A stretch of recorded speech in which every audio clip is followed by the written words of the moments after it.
So I am not 100% sure at what point, once you launch a podcast, you are allowed to tape that podcast with your hair undone and your pajamas and no makeup.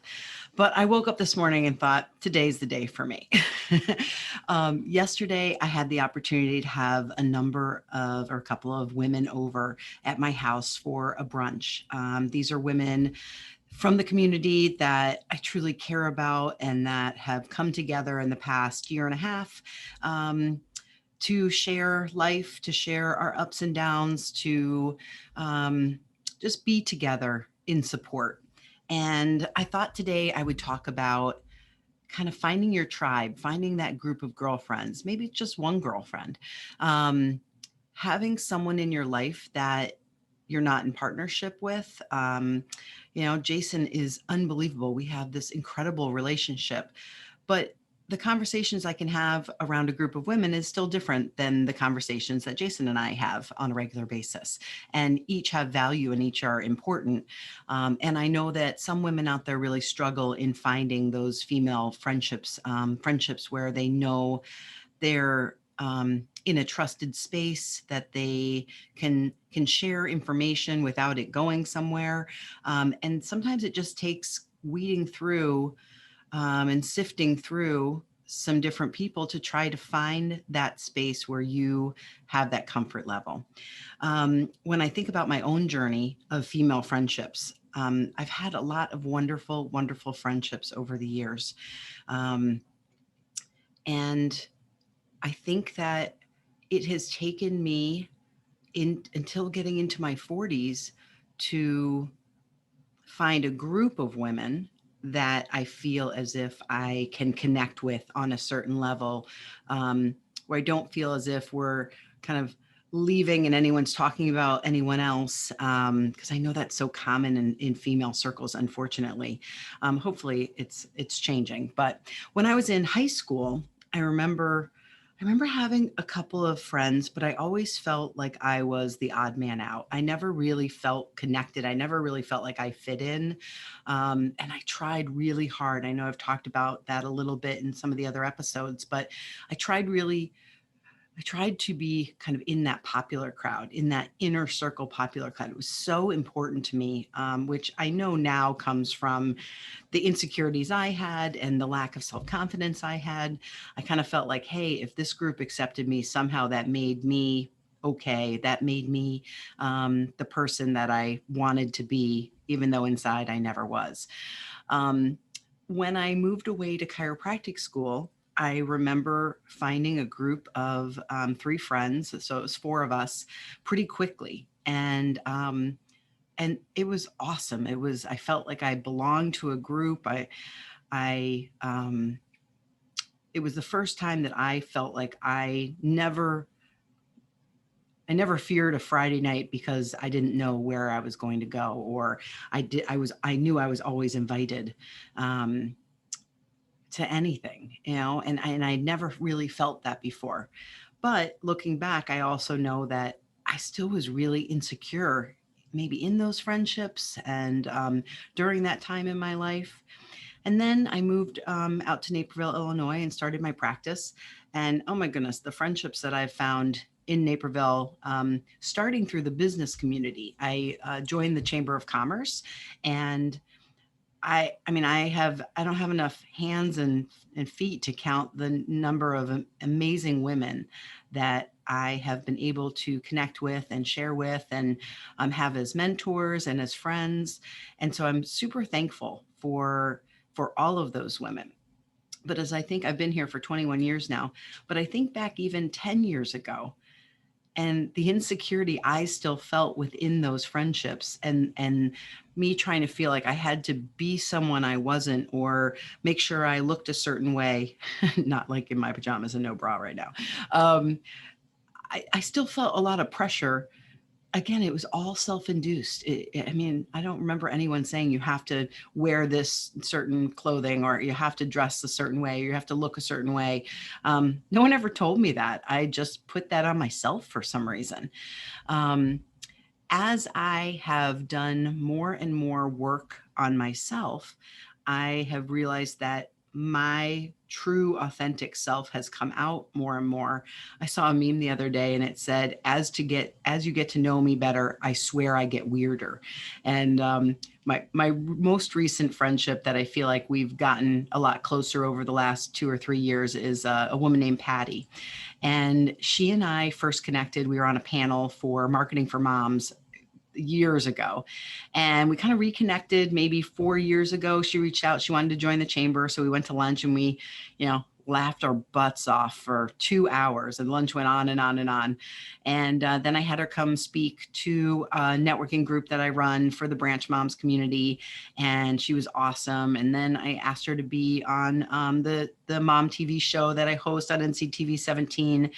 And then she came on as one of my, or as the content creator for the branch. We send out a newsletter every Tuesday night. So she helps me kind of tweak my message, make sure my grammar is correct. I'm not a bad writer, but man, oh man, I don't know where a semicolon goes to save my life. So she helps me with that and putting together the newsletter. And through the years, we've worked more and more closely together. And especially, through a pandemic, sometimes she would just come to my house so we could get some work done. And at some point I was like, Patty, you're going to really get to know me at this point. Like, we're close enough now that I'm not going to hold back who I am. and so I think I entertain her. I'm sure sometimes she walks away and shakes her head, but those are the types of friendships that I crave now. I crave the come over to my house. I don't have to clean up my house. I don't have to, again, with the bra, I don't have to put a bra on if I don't want to. I literally can roll out of bed and you can come over, and I have a comfort level that, there's no judgment on either side. Basically I'll call you up and be like, hey, it's yoga pants, sweatpants, pajamas, like nothing, you don't need to be in anything better looking than that. And I certainly have gotten to a place where those types of friendships mean the most to me. So thank you, Patty, for still liking me after knowing some of the depths of my brain. um, so about a year ago, a couple of friends got together, and one of our friends had just kind of not collected, sounds awful, had a couple of us from the community meet up to talk about some really important issues. And we decided we were just going to form a women's circle out of it. And I'd never been in a women's circle before. And I know that in the beginning, I felt a little anxious about it. There are a lot of leaders in the community. And while I consider myself a leader in the Naperville community, I think it's still, as you present yourself, especially to other women, there's sometimes that feeling of, man, how did I get in this group of women? These women are incredible. And so a few of them came over yesterday, and they were here for maybe 4 hours. And when they left, I just had this feeling of peace, of lightness. We shared kind of about our lives. Everyone goes around and does a little check-in. And we each had a time to say what's going well, what's not going well. And in that circle time, in that sharing time, there's some laughing we do, there's some crying we do, and it's very cathartic and kind of feels like a big group therapy session. So when I woke up this morning, I thought I would jump on here and talk about finding that tribe, finding that group of women. Maybe it's one woman, maybe it's three women, maybe it's 10 women, that you can have that space with, that you can be able to really be yourself. And I just noted down a couple of things that I try to find, and I've already talked about a couple of them, but not having to pretend you are someone else, being truly who you are, not having to hold back anything. That's so important to me at this age, at 47. I just don't have it in me to try to pretend to be someone else, or pretend I'm fancier or more organized, or I kind of swear sometimes. So at some point, I just want to be myself. And if the other person doesn't doesn't like me or I'm not their cup of tea, it's really okay. It just doesn't, I don't need to fake it to have friendships anymore, which I really appreciate this period of my life. The other thing, which I already talked about, is kind of coming over in your jammies. And my friend Monica and her boyfriend, we normally get together for some of the holidays. She and I have been friends since our babies, who are now, our oldest are 18, since they were teeny tiny little babies. And she's been one of my best friends for, when I guess it's been 18 years now. And so we just have a thing like, hey, it's pajamas. So we do a king crab leg and fillet New Year's Eve night. We've done a couple of them. And last year, literally, I was like, I'm literally going to wear pajamas. So we're sitting around the dining room table. I think we had maybe 20 people there between, you know, her kids, her boyfriend's kids, my kids, Jason's son, and we're eating this delicious dinner off of like China, and most of us are in pajamas. So that's just a comfort level. Again, a little hygge. I've talked about my need for a hygge home. Hygge is enjoying the simple things in life, surrounded by people you love, in kind of a warm and cozy house. And that's something that I try to create as often as I can. Another one is someone that really can be there for you. There has to be at least one or two people that you could call at 3 a.m. and they could call you at 3 a.m. Monica's been that person for me because of proximity. I have another amazing best friend, Emily. She's 3 hours away. So as far as an emergency goes, she's not able to get to me very, very quickly. So Monica's always been the person that I turn to if there is some sort of emergency. And she and I have spent many years being single moms together, living very close together. So we've kind of helped each other out and last minute throw out a dinner invitation, or, bringing each other's garbage cans, or, hey, can you go check my house and make sure, I think I maybe left the garage door open, things like that. But I know that if there was something I needed or something was really wrong, I could call her at 3 a.m. And I think that's really important to have that feeling that you have someone in your life that it's okay if you disrupt their life because they care enough about you, to be one of those people for you. Another thing is the non-judgmental. I talked about this before in another podcast, but I've gone through phases of my life where I've been in groups and circles where when I really started paying attention, I noticed that they were pretty gossipy and talked about other people a lot. I understand that every once in a while, someone's going to come up and there's going to be something that comes out of your mouth or one of your friends' mouth that may be unkind.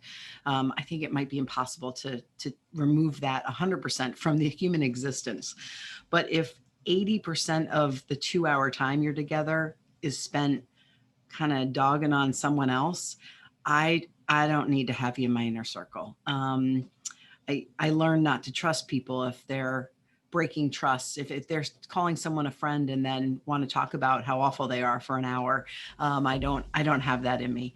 I've tried to, if I have a problem with someone, I try my hardest to just go directly to them and have a really difficult conversation, depending on what the issue is. Sometimes it's not my place, but sometimes I just call up and say, hey, I just want to let you know this is bothering me. I'd rather just have that open, honest conversation with that person. And on occasion, that hasn't gone well. And the friendship has suffered a little bit. But if I can't be in authentic friendship with that person, then there's really no need for me to continue to make time and space in my life or for them for me. And so I think that unjudgmental piece, and again, being able to be yourself and to know that that other person is meeting you at that same place is really, is really important. So that sounds all well and dandy, but what if you're struggling finding those people? I have seen on the moms community that I run so many women that have kind of stepped out of their comfort zone and made a post on a mom's group. The last one was picture of her and her family, her beautiful family, saying, we moved here a year ago. We have struggled to find friendships and play dates. And of course, then the pandemic hit. So that didn't help anything because we were inside and really couldn't do that. But at this time, I'm looking to find some mom friends, and I'm looking to find some people that have kids maybe similar ages to my kids.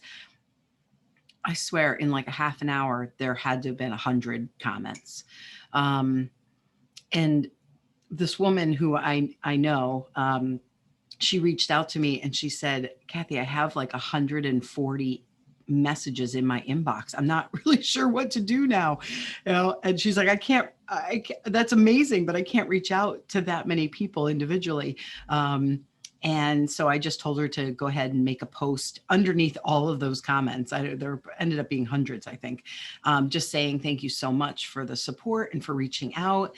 I'm going to do my best to contact as many as possible, but there may be some people that reached out to me that I'm not going to be able to get back to you. And um, just so that she feels like she kind of tied a bow on that and people didn't feel like, oh, well, I wasn't good enough for you to get back to me. At some point, you just can't get back to everyone. So I guess the point of that is sometimes it's easy to kind of sit in our house and sit in our minds and think, I can't find these friendships. But if you put some intention into it, I know that whatever community you're in, there are groups out there that you could reach out to. And sometimes that's going to take a little while. I certainly have been a part of groups that after one, two, three times, I'm like, you know what? This is just not my jam. I'm not their jam. They don't, I don't think they think I'm their jam. And so you back out of that. And maybe try to do your best to take the emotion or the judgment against yourself out of it. Like, oh, I wasn't good enough to fit in that group. Maybe that just wasn't your group. But I think if you put yourself out there, especially in some of these wonderful online communities where lots of people are looking to connect and don't know how.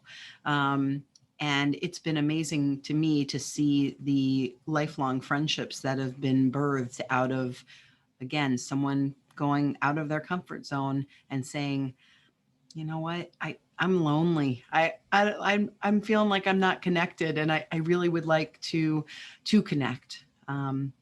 So that's one of my tips for making sure that you um, are surrounded by some really good people, because this life is challenging, especially during this time, this year 2020. It's been a trip, hasn't it? I feel as if I explained it to someone else. I felt like I love the ocean. I love being in the ocean. I love the waves. I love diving through waves. I mean, I could do that all day long. And I did as a kid. It didn't matter if the water was 50 degrees. I'd be numb by the time I came out. I just wanted to dive through every wave. But every once in a while, you get hit with a wave when you weren't expecting it. And and sometimes the waves come faster than you're expecting it. And I remember as a child being out in the ocean a couple of times where, I get hit and you kind of like swallow a little water and you come up for air and you're just able to breathe. And all of a sudden there's another wave.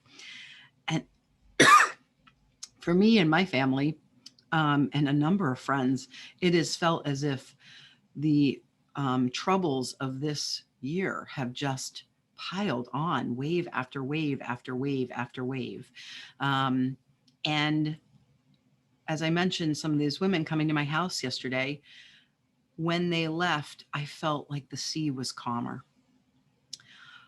I just felt a peace. I felt I could breathe. I felt um, just a happiness and a contentment um, that I haven't felt most of this year. So I would just challenge you, if you don't have that good group of friends, maybe you're in a group of friends and they're just still not the right fit for you. You don't have to call them all up and say you don't want to be friends anymore, but you can try to invite other people, other women into your life, and see if you can't find a couple of really great friendships that are going to last throughout the years, and people that you can do life with, because that is such a important part of being human, is that connection to other humans. I hope you have a great day, and I will be back with you soon. Thanks.